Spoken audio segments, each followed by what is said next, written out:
Shalom, peuple de Dieu. Voilà, nous rendons encore une fois grâce à l'Éternel ce matin pour cette opportunité qu'il nous accorde encore une fois à pouvoir rester dans sa présence. Soyez richement comblés au nom puissant de notre Seigneur Jésus-Christ de Nazareth. Donc voilà, nous sommes encore une fois dans notre direct. L'heure du réveil de la restauration. Vraiment que le Seigneur te bénisse, que le Seigneur te soutienne, que le Seigneur te vienne en aide et que le Seigneur t'assiste. Je prie pour toi particulièrement pour que tu aies une visitation au nom puissant de notre Seigneur Jésus-Christ au travers de ce direct. Que la grâce de l'Éternel se repose sur toi. N'oublie pas de partager, n'oublie pas de faire tout pour aider les amis, les familles. Alléluia. Parce que Jésus-Christ, voilà, il t'a sauvé pour que toi aussi tu puisses sauver d'autres personnes. Que le Seigneur te bénisse au nom puissant de notre Seigneur Jésus-Christ. Donc voilà, il y a de cela un moment, nous avions débuté un enseignement au sujet du mystère dans la bataille spirituelle. Et nous avions besoin de comprendre la bataille spirituelle. Et ce thème, le mystère dans la bataille spirituelle, nous permet de comprendre, d'appréhender, de décrypter même ce qu'est la bataille spirituelle, la portée de la bataille spirituelle. Donc voilà, que le Seigneur vous bénisse, que le Seigneur vous soutienne. Et surtout, quand nous parlons des mystères dans la bataille spirituelle, nous sommes en train de parler particulièrement des armes cachées qui sont souvent utilisées dans la bataille spirituelle. Nous avions su diviser en 3 catégories les diverses armes qui sont souvent utilisées dans la bataille spirituelle. Nous avions parlé en premier lieu de quoi? Nous avions eu à parler des armes conventionnelles du chrétien. Les armes conventionnelles du chrétien.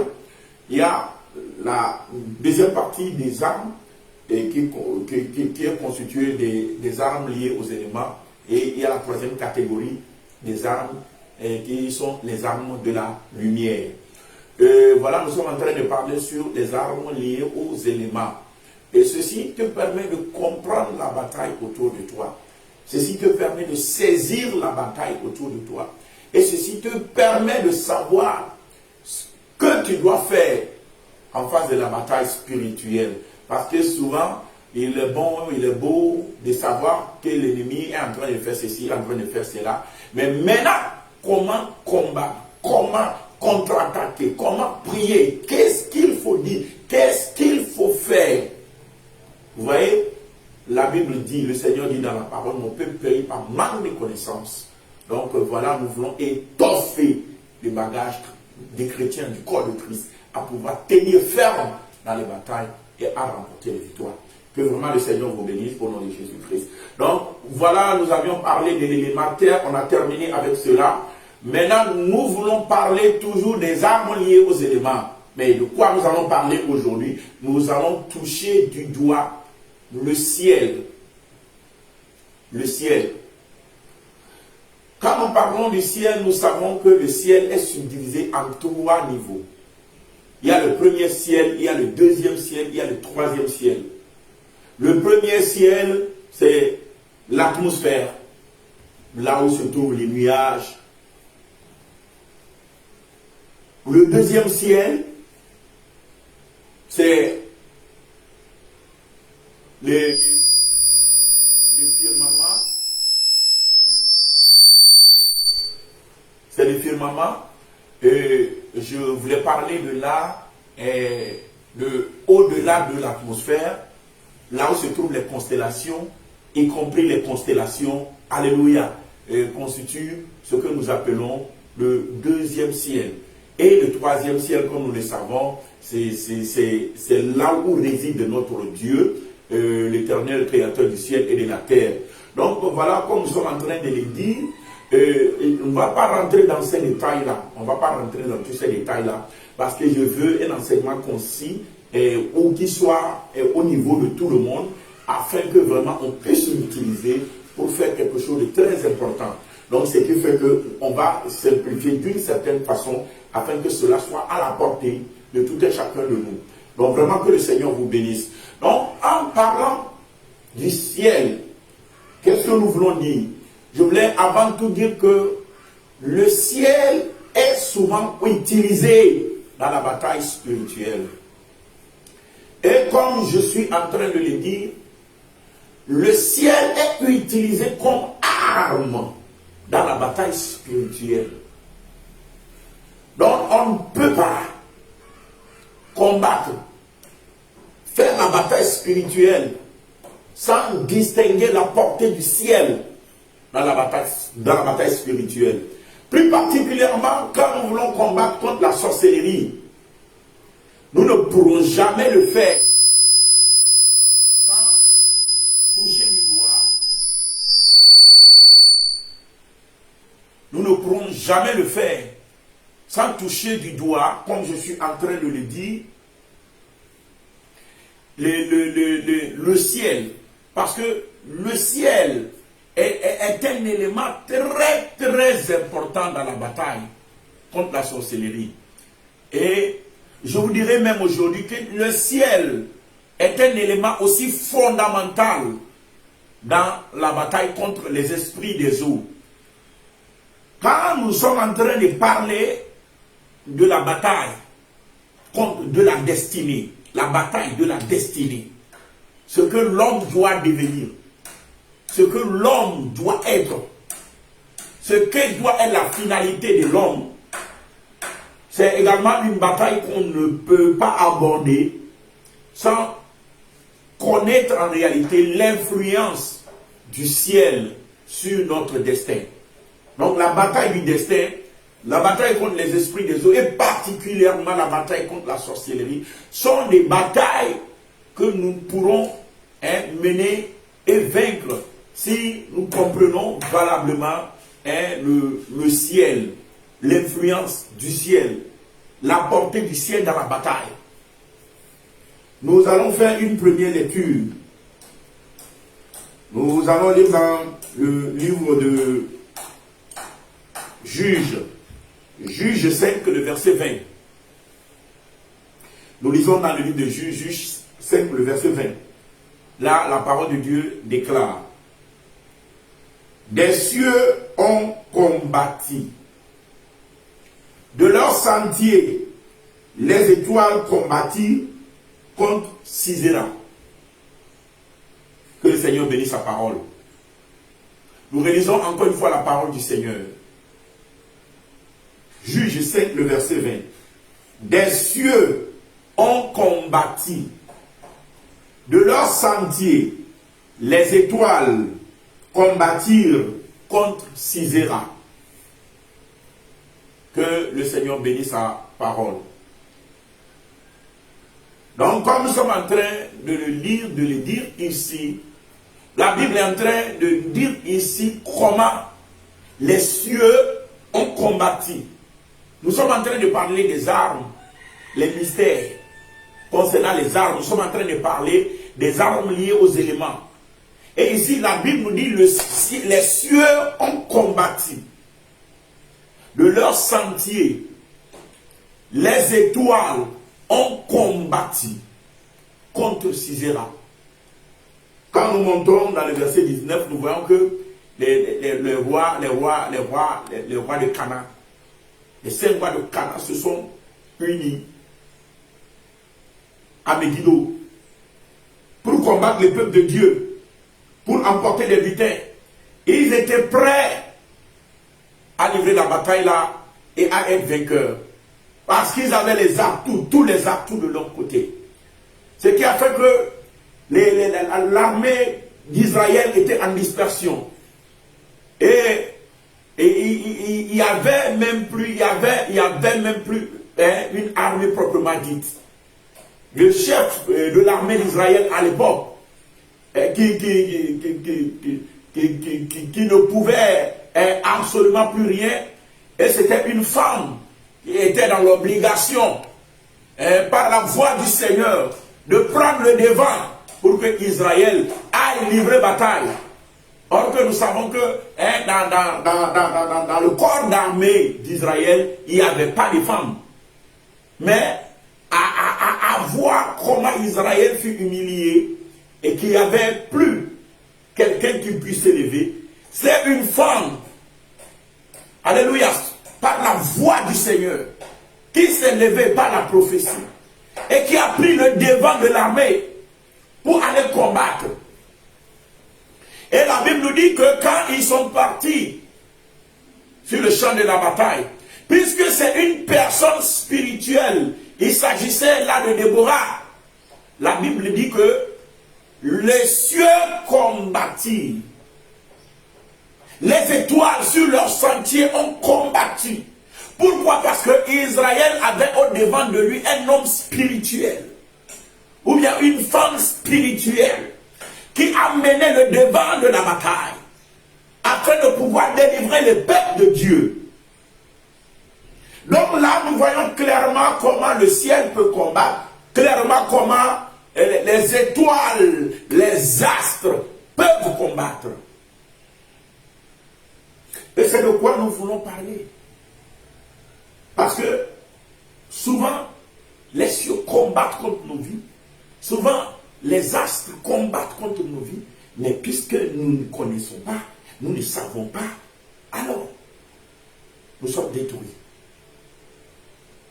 Mais ici, les cieux ont combattu en faveur du peuple d'Israël. Quand nous continuons dans la lecture, nous poserons d'abord la question: pourquoi les cieux ont combattu? Pourquoi le ciel a combattu? Pourquoi les astres ont combattu? Ils ont combattu parce que d'abord, ce qu'il faut retenir, c'est qu'ils en ont la faculté et la capacité. Les cieux et la terre ont la capacité d'enregistrer des éléments, d'enregistrer des données, d'enregistrer des actes. Et ils ont la capacité de restituer ce qu'ils ont enregistré. Ils ont la capacité de commander, de commanditer des actes, de projeter et de faire exécuter des actes. Dieu a amené les enfants d'Israël sur la terre promise. Dieu leur a dit: je prends le ciel et la terre à témoin contre vous. Je prends le ciel et la terre à témoin contre vous. En d'autres termes, le ciel vous combattra quand vous vous élèverez contre mon alliance. Car c'est le ciel que moi, l'Éternel, je prends à témoin. Le ciel vous combattra.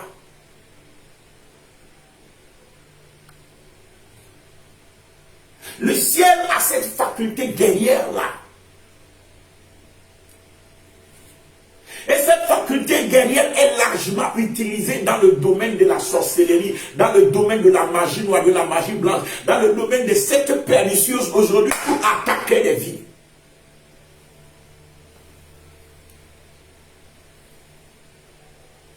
Nous allons lire quelque chose dans le livre de Deutéronome 28, le verset 23 à 25. Deutéronome 28, 23 à 25, la Bible déclare. Je lis la Bible du matin. Et tes cieux qui seront sur la tête. Amen. Et tes cieux qui seront sur ta tête. Autant pour moi.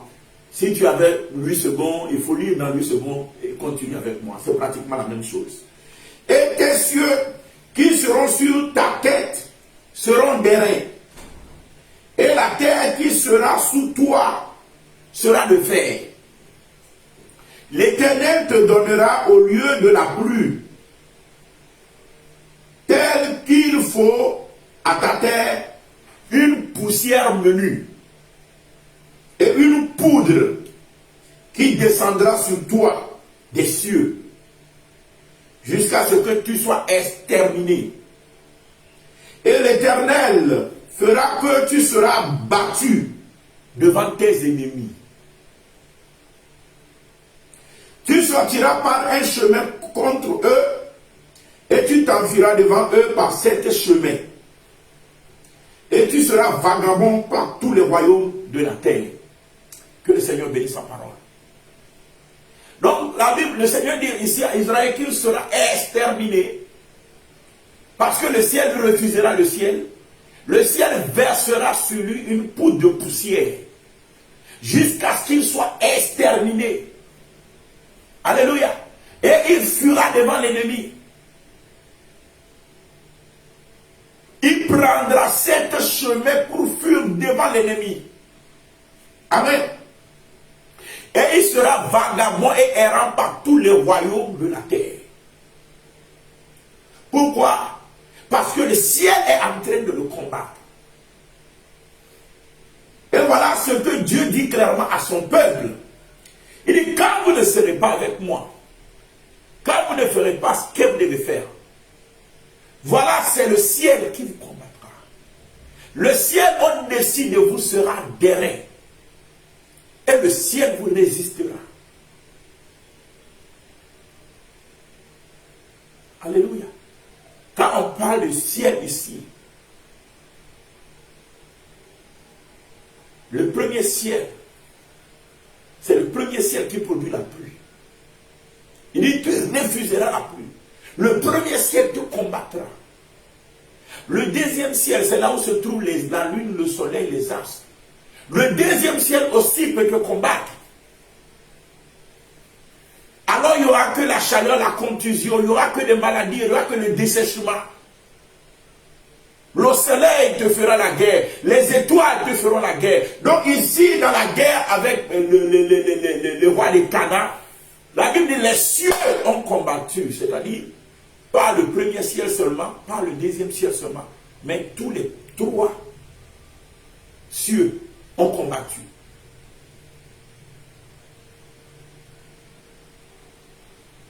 Les astres ont combattu. Quand les astres combattent, il s'agit là du deuxième ciel. Mais je ne veux pas rentrer trop dans ces détails. Mais comme la parole de Dieu est en train de les déclarer, il dit le ciel te combattra jusqu'à ce que tu sois exterminé. Tu seras vagabond et errant. Les choses ne réussiront pas pour toi. Voilà les paroles de l'Éternel à son peuple lorsqu'il le fit sortir d'Égypte et qu'il le mena vers la terre promise. Pourquoi? Parce que le Seigneur sait que le ciel peut combattre quelqu'un. Je veux aller un peu plus loin. Parce que toutes les alliances que le Seigneur a fait avec son peuple, pour qu'une alliance soit légale et ait force de loi,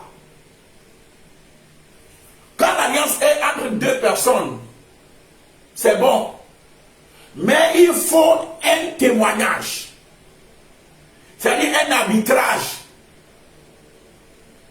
Une tierce personne qui tient lieu de témoin pour l'alliance là qui existe entre ces 2 personnes-là. Et cette tierce personne jouera le rôle d'arbitre. Il pourra jouer le rôle de garant. Il pourra sanctionner une partie ou l'autre. Lorsqu'une de ces parties viendra à violer l'alliance.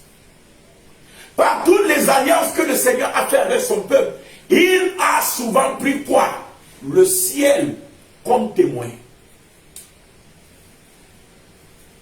Connaissant l'efficacité du ciel comme témoin, connaissant l'efficacité du ciel comme un garant, connaissant l'efficacité du ciel comme un élément de rétribution qui peut reprendre, qui peut attaquer, qui peut faire la guerre. Le Seigneur a toujours pris le ciel à témoin entre lui et les hommes. Alléluia. Quand nous lisons dans le livre de Deutéronome 4,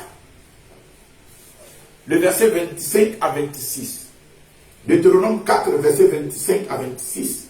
La parole de Dieu déclare. Lorsque tu auras des enfants,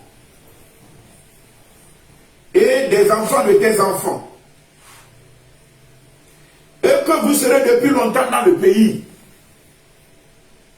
si vous vous vous corrompez, si vous faites des images taillées, des représentations de quoi que ce soit, si vous faites ce qui est mal aux yeux de l'Éternel, votre Dieu, pour l'irriter, j'en prends aujourd'hui à témoin contre vous le ciel et la terre.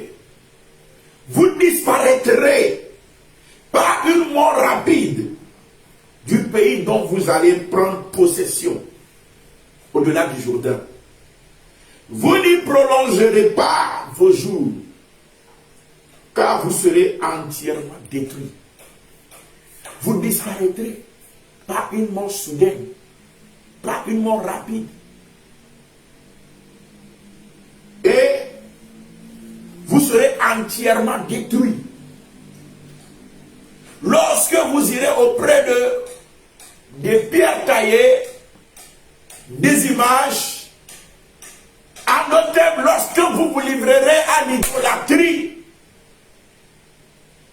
sur la terre là où je vous envoie, je prends le ciel à témoin contre vous, que vous serez détruits. Deux éléments, le Seigneur a l'habitude de prendre pour témoin. Premier élément, le ciel. Deuxième élément, la terre sur laquelle nous marchons. Parce qu'il regorge de vertus très puissantes. Ils ont une autorité presque incontournable.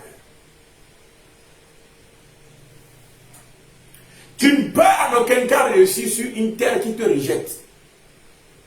Si au préalable la terre là n'est pas restaurée. Et tu ne peux jamais réussir sous un ciel qui te résiste. À moins que le ciel te soit favorable. C'est pourquoi les deux éléments là, le Seigneur les a toujours pris dans toutes ses paroles comme quoi? Des témoins. Le ciel comme un témoin. La terre comme un témoin. Connaissant l'efficacité du ciel en tant que témoin, même le diable se permet de prendre le ciel pour témoin, afin de pouvoir combattre les peuples de Dieu. Mais je prie pour toi ce matin au nom de Jésus-Christ de Nazareth, que tout témoignage rendu contre toi, rendu contre ta famille, rendu contre ton pays, rendu contre ta maison, par le ciel, que cela soit effacé par le sang de l'agneau, au nom de Jésus-Christ de Nazareth. Quand le ciel te résiste, tu n'as pas de part dans ce monde. Mais que cela soit restauré à partir d'aujourd'hui. Que le Seigneur te restaure à partir d'aujourd'hui. Que le Seigneur restaure ton ciel à partir d'aujourd'hui. Au nom puissant de notre Seigneur Jésus, je ne peux pas dire Amen pour cela. Donc voilà, comme je suis en train de le dire, le ciel peut servir de témoin contre quelqu'un. Le ciel peut combattre quelqu'un. C'est pourquoi le Seigneur a toujours pris le ciel à témoin. En dehors de Deutéronome 4, quand nous lisons dans Deutéronome 30, le verset 17 à 19, nous reviendrons encore à la même réalité où le Seigneur a toujours pris le ciel à témoin. Pour ce qui concerne toutes les alliances pratiquement qu'il a fait avec son peuple. Nous lisons dans la parole de Dieu, Deutéronome 30, verset 17 à 19. Là, la Bible déclare. Mais si ton cœur se détourne, si tu n'obéis point, et si tu te laisses entraîner à te prosterner devant d'autres dieux et à les servir, je vous déclare aujourd'hui que vous périrez. Que vous ne prolongerez point vos jours dans le pays dont vous allez entrer en possession.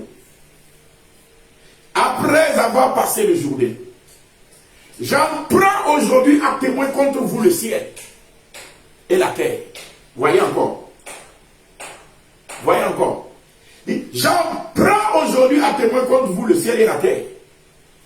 J'ai mis devant toi la vie et la mort, la bénédiction et la malédiction. Choisis la vie afin que tu vives, toi et ta postérité.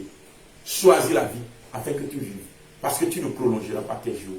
Parce que je prends à témoin contre toi le ciel. Le ciel te combattra. Vous voyez?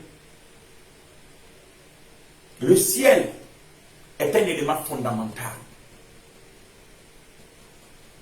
dans l'équilibre de la terre. Le Seigneur le prend à témoin par rapport à sa parole. Le Seigneur le prend à témoin par rapport à ses alliances. Le Seigneur le prend à témoin par rapport à ce qu'il veut faire, à ce qu'il ne veut pas faire. C'est pourquoi le ciel combat quelqu'un. C'est pourquoi le ciel peut attaquer quelqu'un. C'est pourquoi le ciel peut résister à quelqu'un. Alléluia. Alléluia. Quand nous prenons le charlatan, Balaam, amen. La Bible a clairement qualifié Balaam de devin. La Bible appelle le devin Balaam. Il y a certains qui lui donnent le nom de faux prophète, mais la Bible l'appelle clairement devin. Ce qui est sûr, c'est que Balaam n'utilise pas l'esprit de Dieu. Contrairement à certaines croyances qui pensent qu'il utilise l'esprit de Dieu, mais c'est un cupide qui est tombé dans les travers à cause de l'amour de l'argent. Non, la Bible l'appelle devin. Un devin n'a jamais été un chrétien. Un devin, c'est quelqu'un qui pratique la divination, l'enchantement. C'est pourquoi d'ailleurs Balaam a dit au roi Balak que la divination ne peut rien contre Israël, ni l'enchantement contre les fils de Jacob. Pourquoi? Il est en train d'avouer lui-même l'échec de sa force, de sa capacité, de ce qu'il sait faire, la divination. Que toute divination contre toi soit brisée au nom de Jésus. Que tout enchantement contre ta vie soit brisé au nom de Jésus-Christ de Nazareth. Que les écluses des cieux soient ouverts sur ta vie. Que ta vie soit libérée au nom de Jésus-Christ de Nazareth. Donc voilà comment je suis en train de le dire. Quel est le vrai secret de Balaam? Quand Balaam est arrivé, il dit l'Éternel n'a pas trouvé. L'Éternel n'a pas trouvé de péché. N'a pas trouvé de péché. Alléluia. C'est pourquoi la divination ne peut rien contre l'Israël ni l'enchantement contre les fils de Jacob. Quand nous lisons dans Nombre 23, le verset, à partir du verset 22, le verset là est intéressant quand on le lit à partir du verset 20.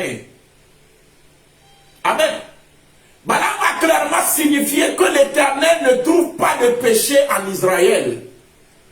L'Éternel ne trouve pas d'accusation en Israël.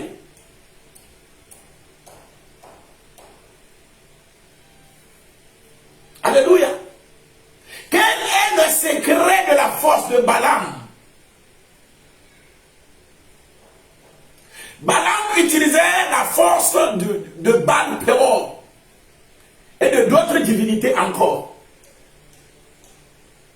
Balaam s'appuie sur l'étoile du Dieu Ramphan. En d'autres termes, Balaam utilise la force et la puissance du soleil et de la lune.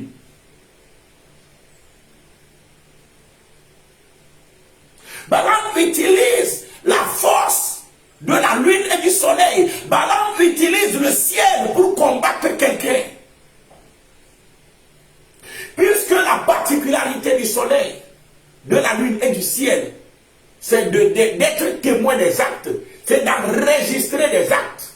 Comme le Seigneur l'a toujours dit, et je prends le ciel à témoin, je prends le ciel à témoin. Le ciel est souvent témoin de tout ce qui se passe au-dessous de lui. Et quand Balaam était arrivé pour attaquer le peuple d'Israël, Balaam n'arrivait pas à trouver, alléluia, des accusations. Balaam n'arrivait pas à trouver sur le disque solaire. Balaam n'arrivait pas à trouver les condamnations. Balaam n'arrivait pas à trouver les sentences. Pourquoi il ne peut pas les trouver? Parce que le soleil n'a rien enregistré. La lune n'a rien enregistré. Sur lequel il pouvait se mettre. Les astres n'ont rien enregistré. Sur lesquels il pouvait se mettre pour attaquer le peuple d'Israël.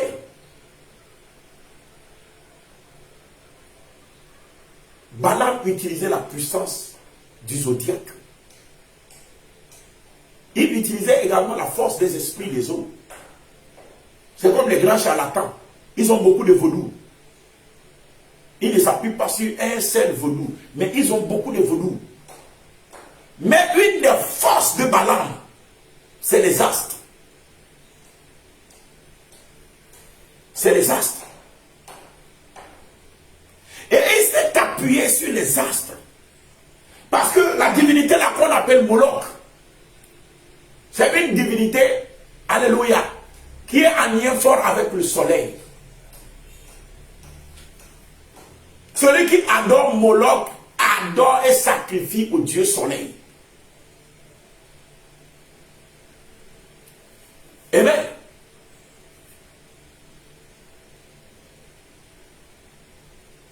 Celui qui sacrifie à Baal-Péor sacrifie au Dieu soleil. Et ici, qu'est-ce qui se passe? Lorsque Balaam est arrivé, il est monté sur les hauteurs. Il a établi des autels. Mais il dit, l'Éternel ne trouve pas d'iniquité en Israël pour pouvoir maudire Israël. C'est-à-dire, il cherchait des accusations, mais il ne trouvait pas. Qu'est-ce qu'il a dit en fait?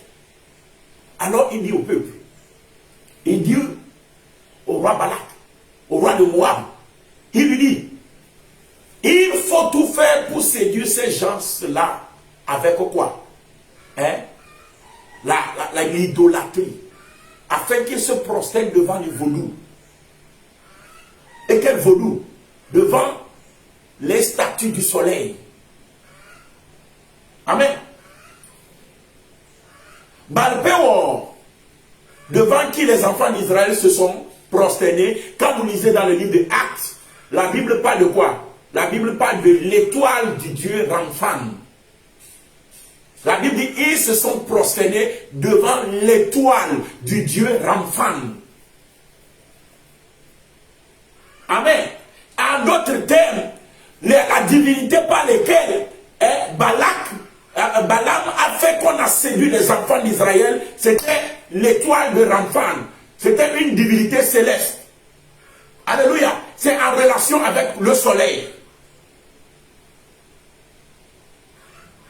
Et comme nous sommes en train de le dire, il a tout fait pour amener les peuples à pécher et à se prosterner devant les astres. Mais pourquoi Balaam l'a fait? Parce qu'il cherchait un prétexte. Il cherchait une accusation sur laquelle il pouvait se maintenir afin de pouvoir maudire le peuple d'Israël.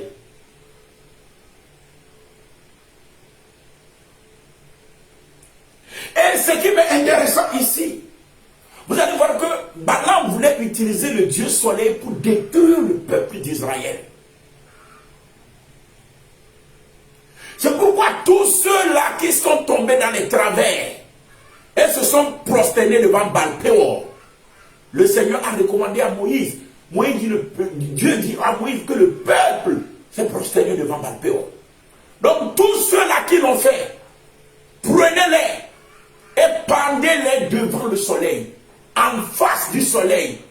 Exécutez des jugements contre eux, en face du soleil. Que le soleil soit témoin que les gens-là qui se sont prosternés devant lui ont été jugés, afin que l'accusation n'atteigne pas le peuple et que le peuple ne soit pas détruit. La bataille livrée contre le peuple de Dieu était une bataille qui a été livrée. Alléluia. En prenant pour base la divinité soleil. C'est ce que Balaam a fait. Nous avons fait une lecture ici. Nous allons lire quelque chose. Dans Nombre 25, le verset 3 à 4. Nombre 25, le verset 3 à 4. La Bible déclare: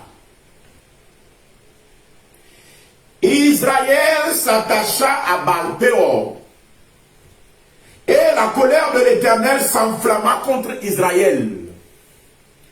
L'Éternel dit à Moïse: assemble tous les chefs du peuple et fais pendre les coupables devant l'Éternel en face du soleil, afin que la colère ardente de l'Éternel se détourne d'Israël. Fais pendre les coupables en face du soleil, parce qu'ils se sont prosternés devant l'étoile du Dieu Ramphan, parce qu'ils se sont prosternés devant le soleil pour l'adorer. Et ce fut le piège que Balaam avait mis. Pourquoi? Parce que désormais le soleil détient des éléments pour pouvoir condamner le peuple d'Israël. Le soleil est témoin de ce que le peuple d'Israël a fait. Or que Dieu lui-même avait pris le ciel à témoin. Quand le peuple allait commettre l'idolâtrie, alléluia, que le peuple soit détruit. Maintenant Balaam les a conduits, ils ont commis l'idolâtrie en adorant le Dieu soleil. C'est pourquoi automatiquement Dieu dit: il faut tuer tous ceux-là qui se sont prosternés devant le vaudou là. Mais il faut le faire devant le soleil. Pour que comme le soleil a déjà enregistré qu'ils ont péché, que le soleil enregistre également que ceux qui sont péchés sont morts. Ceux qui ont péché sont morts. Si tu enregistres que quelqu'un a péché et que tu enregistres aussi que celui qui a péché est mort, ça veut dire que tu n'as plus rien à dire. Celui qui a péché est mort. Qu'est-ce que tu peux encore dire? C'est fini. Donc c'était comme ça que Dieu fit l'expiation pour son peuple, afin que le peuple ne soit pas détruit. Parce qu'il y a une alliance qui a été faite, et le ciel a été pris à témoin. Donc quand Balaam est arrivé, Balaam est rentré dans le système pour provoquer la guerre des étoiles contre le peuple de Dieu. Pour provoquer la guerre des astres contre le peuple de Dieu. Et aujourd'hui, les sorciers provoquent souvent la guerre des étoiles contre les enfants de Dieu. Ils provoquent souvent la guerre des étoiles contre les nations. Comme la Bible l'a dit, que les étoiles ont combattu contre Sisera, que les cieux ont combattu contre Sisera.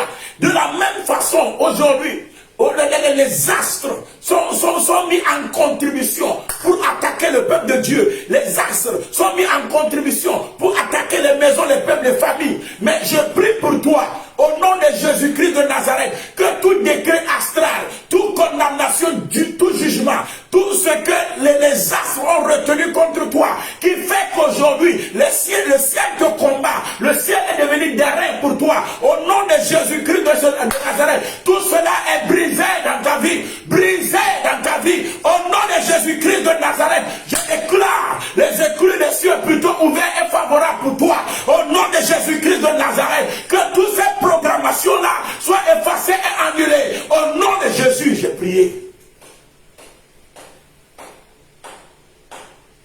Donc comme je suis en train de le dire, le ciel peut être mis à contribution dans une bataille. Quand Balaam a utilisé la technique des autels, la technique des sacrifices, il a sacrifié, ça n'a pas marché. Il a utilisé les autels, ça n'a pas marché. Il dit, ceux-là, leur Dieu ne trouve pas, alléluia, d'accusation, d'iniquité en eux. On ne peut rien faire. L'enchantement ne peut rien contre eux. Maintenant, qu'est-ce qu'il faut faire contre eux? Il faut les pousser à tomber dans les travers, afin d'amener les témoins que le ciel et la terre à les combattre. Vous voyez, ce que Balaam est capable de faire. Alléluia. Et quand il l'a fait, il n'y avait pas de sacrifice. Il n'y avait rien qui pouvait sauver le peuple. Dieu dit à Moïse, ceux-là qui ont commis l'acte-là, il faut les pendre devant le soleil. Il faut les exécuter devant le soleil. Que le soleil enregistre qu'ils sont morts, afin que la colère ardente de l'Éternel se détourne du peuple. Pourquoi? Parce que la terre est à témoin. Le ciel est à témoin. Maintenant, le ciel est en train de crier. Ils ont violé l'alliance. Ils ont violé l'alliance. Seigneur, tu as dit, tu vas les exterminer. Voilà, ils ont violé l'alliance. Seigneur, lève-toi et extermine-les, car ils ont violé l'alliance. Voilà ce que les astres sont en train de proclamer comme le peuple. Mon ami, qu'est-ce que les astres sont en train de proclamer contre toi? Que cela soit annulé au nom de Jésus. Que cela soit effacé au nom de Jésus. Que cela soit renversé au nom de Jésus. Que les éclus des cieux soient ouverts sur ta vie. Dans le nom de Jésus-Christ de Nazareth. Et que le Seigneur te vienne en aide. Dans le nom de Jésus-Christ de Nazareth. Donc, comprenons que le ciel a la faculté, la capacité d'enregistrer, de tenir des témoignages et de combattre se tenant sur ces témoignages-là contre la vie de quelqu'un. C'est pourquoi, voilà, qu'est-ce que je voudrais te dire? Je voudrais te dire qu'il est tellement important de savoir traiter avec les astres. Alléluia. De savoir traiter avec les astres. C'est pourquoi quand clairement le Seigneur dit à son peuple dans Psaume 121, Psaume 121, là, le verset 6, la Bible déclare. Psaume 121, le verset 6. Nous lisons la parole du Seigneur. Ouvrez la Bible, Psaume 121, le verset 6 à 7. La Bible déclare. Pendant le jour, le soleil ne te frappera point, ni la lune pendant la nuit. L'Éternel vers les montagnes. D'où me viendra le secours? Le secours me vient de l'Éternel, qui a fait les cieux et la terre. Alléluia. Il continue. Il dit, l'Éternel est celui qui te garde. Alléluia. Amen. Amen. Et puis il continue maintenant et il te dit que le soleil ne te frappera pas pendant le jour, ni la lune pendant la nuit. Vous voyez, le soleil ne te frappera pas pendant le jour, ni la lune pendant la nuit. Amen. Est-ce que la lune frappe quelqu'un? Oui, les astres frappent. Il peut te frapper. Du moment où la Bible dit ils ont combattu, ils combattent, ils peuvent te frapper à mort. Ils peuvent te détruire. Ils peuvent te nuire. Ils peuvent finir avec toi. C'est pourquoi je déclare sur ta vie, comme la Bible déclare dans Psaume 121, le verset 6 à 7, que le soleil ne te fera pas de mal pendant le jour, ni la lune pendant la nuit. Mais tout mal programmé dans les astres contre toi est déjoué et déprogrammé au nom de Jésus-Christ de Nazareth. Donc, comme je suis en train de le dire, alléluia, amen, nous devions comprendre, hello, que le soleil et la lune peuvent participer à des batailles. Par quiconque est un homme spirituel, il peut faire usage du soleil et de la lune. Nous avions vu le sorcier, le devin Balaam, il l'a fait. On avait vu le cas de Déborah, qu'il a fait. La Bible dit le ciel combattu contre Sisera. Alléluia. Alléluia. Voyez quand, oh Jesus, quand Josué, amen, quand Josué a voulu combattre contre les Amoréens, amen, qu'est-ce qu'il a fait? Il a commandé au soleil et à la lune. Il a utilisé le soleil et la lune dans la bataille là qu'il a livrée. Il dit, toi soleil, arrête-toi. Toi lune, arrête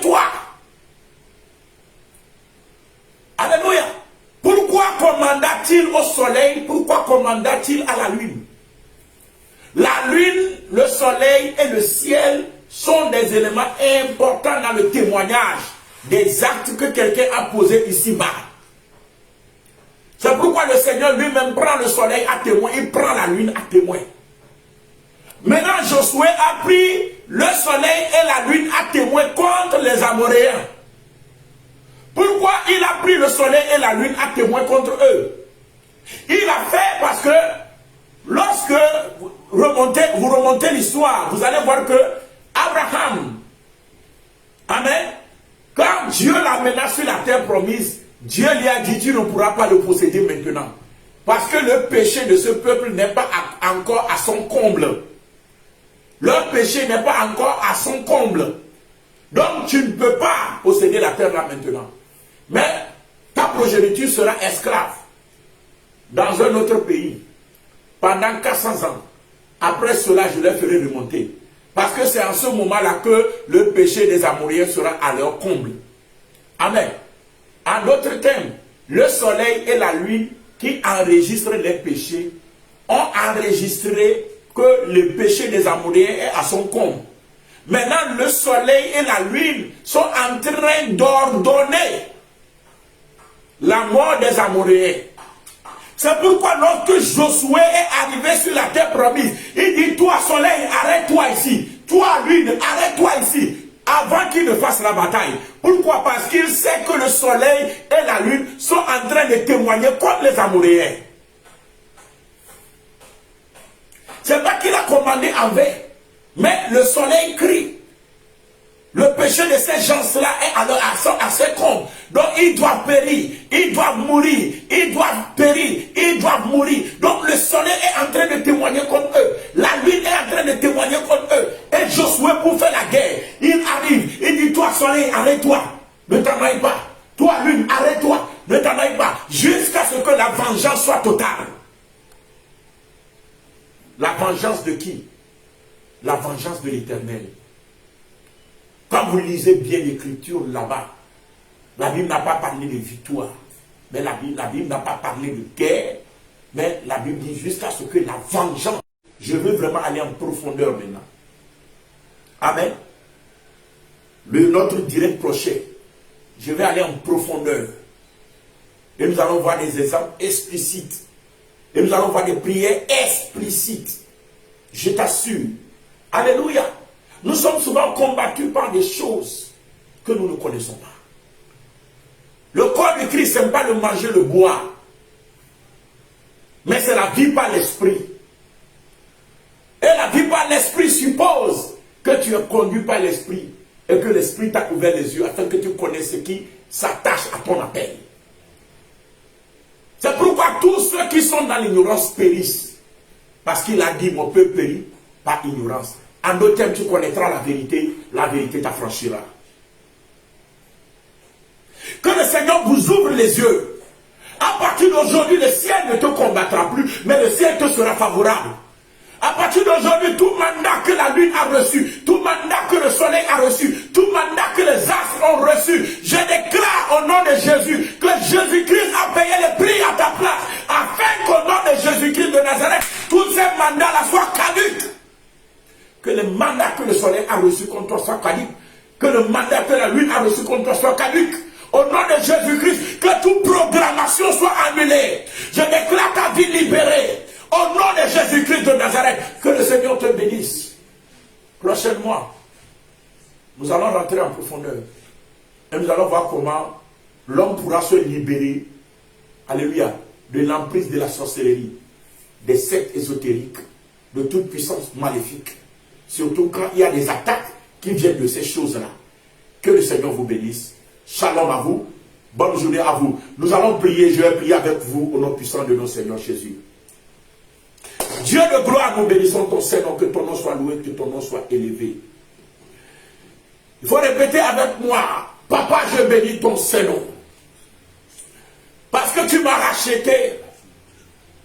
Et tu as pris ton fils Jésus pour prendre ma place dans le péché.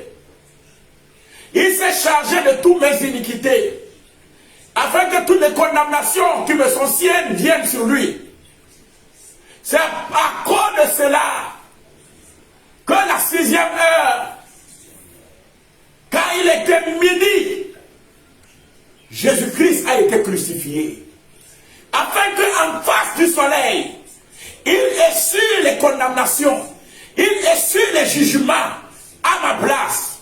Je déclare à partir d'aujourd'hui que toute condamnation, que tout acte enregistré par le soleil, par la lune, par les étoiles, dont les ordonnances s'élèvent contre ma vie, à partir d'aujourd'hui, je déclare que Jésus-Christ de Nazareth est pendu à midi au bois à ma place afin d'essuyer toutes les condamnations venant du soleil, venant de la lune. Seigneur, je déclare au nom de Jésus que ces condamnations-là n'ont plus d'effet dans ma vie, n'ont plus d'effet dans ma famille, n'ont plus d'effet dans mes activités. Je décrète et je proclame au nom de Jésus que je ne serai pas exterminé et que je ne serai pas vagabond, errant par tous les royaumes de la terre. Mais je déclare que le ciel m'est favorable, que la terre m'est favorable. Je déclare au nom de Jésus-Christ de Nazareth que je possède la porte de mes ennemis. Je déclare que je vais de gloire en gloire. Je déclare que tout esprit mandaté contre moi est brisé. Dans le nom de Jésus-Christ, je libère ma destinée. Je déclare, je proclame, au nom de Jésus-Christ de Nazareth, qu'à partir d'aujourd'hui, je réussis, j'avance. Au nom de Jésus, Dieu de gloire, je bénis ton Saint-Nom parce que tu m'as libéré. Tu as libéré ma famille, tu m'as libéré mes enfants, tu as libéré, Seigneur, ma vie. Au nom de Jésus-Christ de Nazareth, merci Dieu de gloire, parce que le ciel a bu le sang, la lune a bu le sang, les étoiles ont bu le sang, le soleil a bu le sang, le premier ciel a bu le sang, le deuxième ciel a bu le sang. Au nom de Jésus-Christ de Nazareth, et toute porte fermée, au niveau du premier ciel, au niveau du deuxième ciel, au niveau du troisième ciel, dans ma vie, je les commande, au nom de Jésus, soyez ouverts, soyez ouverts, soyez ouverts, au nom de Jésus, je vous commande, vous portes, élevez vos linteaux, au nom de Jésus-Christ de Nazareth, vous portes antiques, vous portes célestes, oh, les éclus des cieux, je vous commande maintenant, soyez ouverts sur ma vie, à partir d'aujourd'hui, il n'y aura plus de résistance, mon ciel ne sera plus d'airain, et ma terre ne sera plus de fer, mais je déclare que le ciel m'est favorable, le ciel me distille la rosée, le ciel me distille la pluie, le ciel me distille au nom de Jésus-Christ de Nazareth, le meilleur don qu'il a. À partir d'aujourd'hui, je déclare le troisième ciel ouvert sur moi. Je déclare le royaume agissant dans ma vie. Je déclare que je fais partie, au nom de Jésus-Christ de Nazareth, de la congrégation des anges, le cœur des anges. Je me suis approché d'eux. Voilà, j'ai part à l'héritage des saints dans la lumière. Je proclame, je décrète, au nom de Jésus, que ma vie est libérée. Je déclare, je proclame, au nom de Jésus, que ma vie est bénie. Sois béni, mon frère, parce que tu l'as dit de ta bouche. Qu'il en soit ainsi pour toi. Sois béni, ma soeur, parce que tu l'as dit de ta bouche. Qu'il en soit ainsi pour toi. Au nom de Jésus-Christ, Dieu de Nazareth, je bénis ton Saint-Nom. Parce que tu l'as accompli pour nous. Que ton nom soit magnifié. Au nom de Jésus-Christ de Nazareth, nous avons prié. Amen, amen, amen, amen, amen. Shalom, shalom. Bye bye.